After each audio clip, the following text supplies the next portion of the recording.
Cet hélicoptère, c'est vous. C'est nous. Et tout d'un coup... Voilà, c'est exactement ça. Donc on va le revoir sous différents plans, mais ça paraît hallucinant. Vous êtes... Voilà, c'est ça. C'est effectivement, quand vous dites un paquebot, ça semble... C'est à peu près la durée d'observation, en gros une seconde à peu près. Là, on voit la différence, donc vous êtes le point rouge et c'est l'OVNI en fait. Alors l'ombre par contre, ça je ne sais pas, j'ai jamais parlé de ça, je pense que c'est le monsieur qui l'a mise. Je me suis souvent posé la question de me dire mais comment ça se fait que plein de personnes ne l'aient pas vu au sol ? Parce qu'un engin pareil.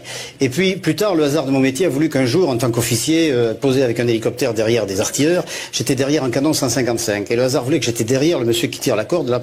Et quand vous êtes derrière un canon, je vous assure, c'est vrai, vous voyez partir l'obus. Vous êtes derrière, vous voyez un petit point noir qui part. Par contre, quand vous êtes latéral à un obus, enfin à un canon, vous ne voyez pas.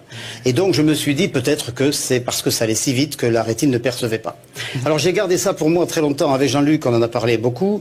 Quand on est revenu à l'escadrille, on en a parlé, mais c'était le moment où j'allais passer. Parler officiellement ou comme Jacqueline, vous êtes tué un moment? On m'a gentiment conseillé de peut-être ne pas forcément parler trop de ça parce que c'était pas une façon d'appuyer ou de crédibiliser mon dossier.